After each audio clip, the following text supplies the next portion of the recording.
Alright, hey there guys, I'm just going to go through my Samurai deck list for, I guess you would still call it September 2012 ban list. I genuinely cannot wait for this format to be over. I think a lot of us, definitely myself, have got really sick and tired of this format already. And so, yeah, bring on March. But for the moment, I've been playing, just been playing for fun mostly. Opening Gateway's still really fun. It's still a really sacky card, stupidly powerful, and should probably be banned. But yeah, while it's not, I'll play this deck. I'm playing 3 Kagemusha. It's obviously a tuner of the deck, the only one you play, so it has your synergy with your asceticisms, your elders, Kigekis, and things like that, so you have to max that. Playing 3 Kaizen, you also have to max this guy. It's easily special summonable, obviously. It's what lets you go into things like Shockmaster, and I would say Shockmaster's won me as many, if not more games than a solitary Xian.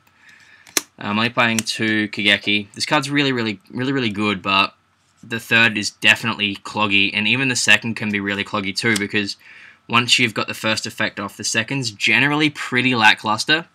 So I think it's necessary to play 2. You know, it's a necessary evil, but I wouldn't compound the issues and the disadvantages of opening multiples by running a third.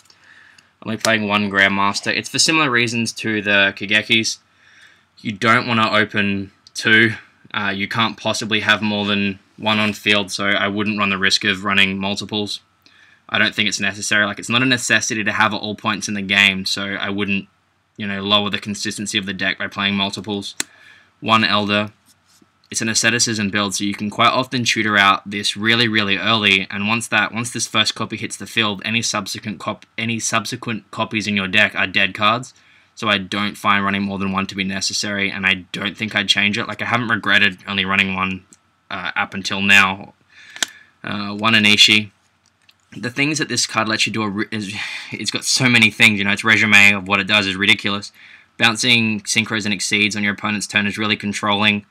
Backing this with a Xian is really strong, but beyond that, setting up a asceticism, Kagemusha, and Kigeki hand is this plus Xian, and quite often that's going to let you get game on your second turn, the first turn you can attack by bouncing away their 1 monster and just pushing for game. 1 Zanji, it's an asceticism build, as I've said multiple times, and so this has synergy with your Kaizens. It's generally my out to Gauze and Tragodia if I know they're going to drop them. As long as you can play around those cards, they're not too threatening. If you run into them blindly or stupidly, then obviously you're in trouble, but things like this can help deal with those, and also Anishi does as well. Yeah, it's also just an out to big monsters and Spirit Reaper, which both can be an issue. And then 1 Iru. I was originally playing the Hand of the 6 Samurai, but I really didn't end up liking that card. It has no synergy whatsoever with asceticism. And I can't reiterate enough just how much this build is focused purely on synergy with asceticism. The entire monster lineup has synergy. The entire monster lineup is searchable with asceticism, except for this, obviously. But you use this when it's boosted to bring out your Anishi. But everything else can be brought out via asceticism. So clearing things like Recruiters if they're playing any, but especially Gigi Armors and Face Down Reapers has been really strong. And even in a matchup like Gravekeepers, which can be sometimes a bad matchup if they have enough traps or whatnot, but this lets you clear the spies, and it just lets you clear big defenders. And that's it for the monster lineup. For the spells, I'm running the obligatory 3 6 Samurai United. This card is stupidly good. If you manage to open the God Hand of this and Gateway, you can shuffle your counters around and just amass ridiculous fields, but it also lets you mitigate the initial -1 of making a Xian. As I've said, it's an asceticism build, so you have to run the 3 asceticism. Like I said before, it has synergy with the entire monster lineup. It lets you essentially toolbox your entire deck for whatever you need to answer whatever's on the field currently. So it's a really strong card. 2 Smoke Signal. Unfortunately, you can only run 2, so I am. It lets you search all your combat pieces to make your synchros. And yeah, it's essentially just another rotor for the deck. So, and then I'm playing 2 MST. I know a lot of original 6 Samurai builds didn't play any, and I can understand the reasoning why, but I don't like losing to things like Torrential. Pushing your plays through back row is really necessary, and so I am playing 2. It also lets me clear things like Messenger of Peace and Wind Up Factory Game 1, which can just absolutely destroy you. Gateway, it's the broken card of the deck. If you manage to open it, you should almost always win those games. It should probably be banned. Heavy Storm, another card that should probably be banned. Just pushing your plays through back row. Obviously, so it's similar reasoning to MST. I don't think you really need to explain Heavy Storm too much. It does the same in this deck as it does in every other. Reborn and Rhoda. I'm not playing Dark Hole. I guess it's very similar reasoning to what most other Samurai players in the past have given, in that you don't want to open a Control Monster and Dark Hole. I'd much rather open a Control Monster and Protection. And so yeah, I'm not playing Dark Hole just to try and keep my field presence rather than potentially wipe it away or wait till it dies. And that's the spells, and then onto the traps. It's a fairly trap-heavy build. I'm playing 2 Solemn Warning, 2 Bottomless Trap Hole. I still really like this card. 2-Dimensional Prison. I also like this card. 2 Mirror Force.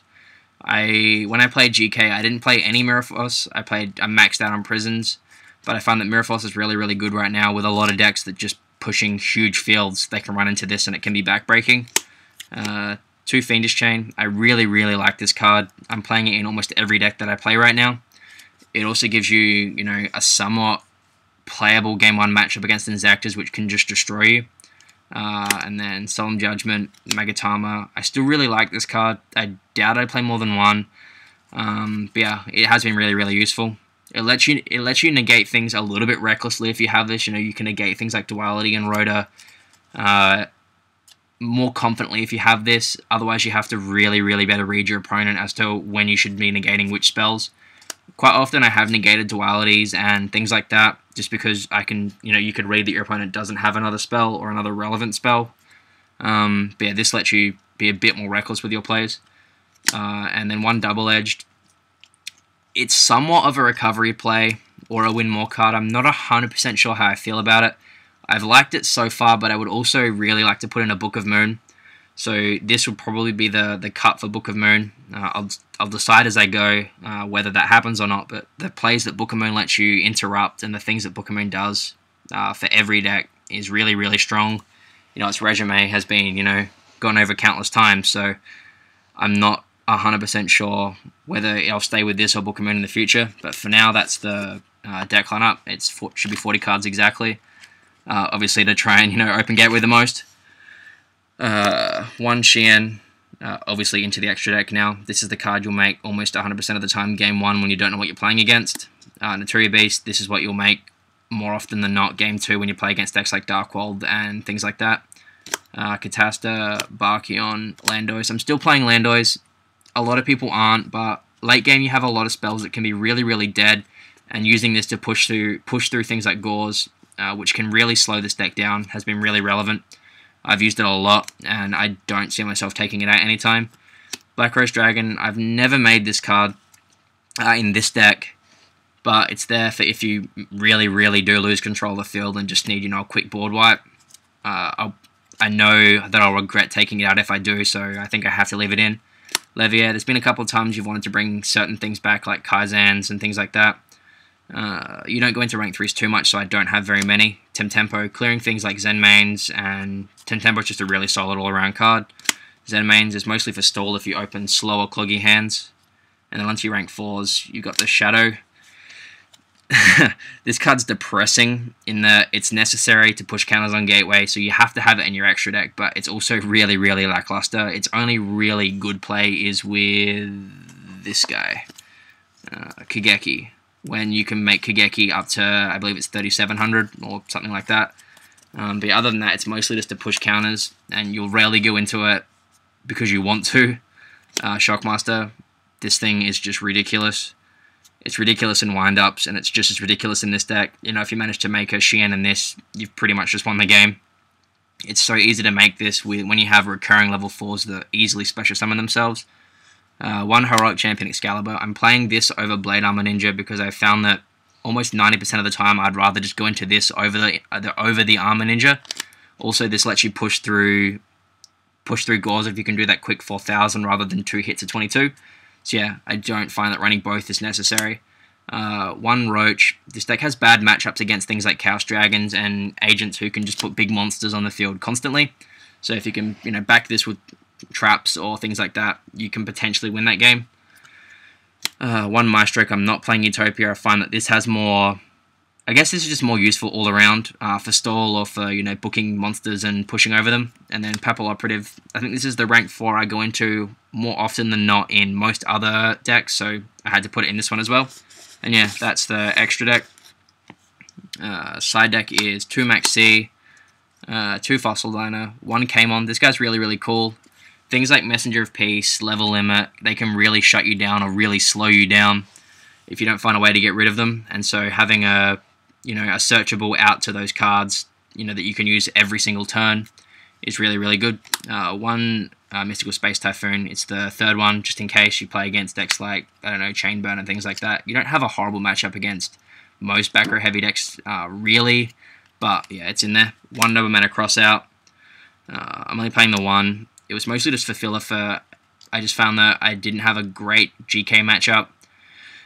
Things like Spy can really wall you up. Things like Gigiyama can be annoying if you can't clear them fast enough. So yeah, the 1 knock is there. I'm playing 3 Macrocosmos.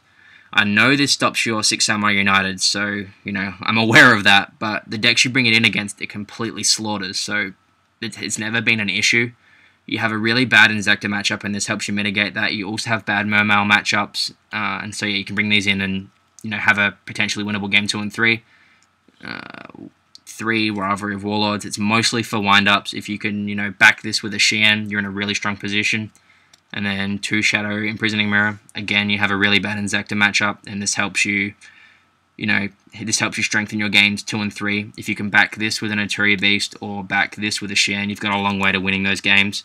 And yeah, that's the entire list. Let me know what you guys think. Like, comment, subscribe, and, you know, all of that. And yeah, hope you guys had a good holiday, and have a good New Year. Cheers, everyone.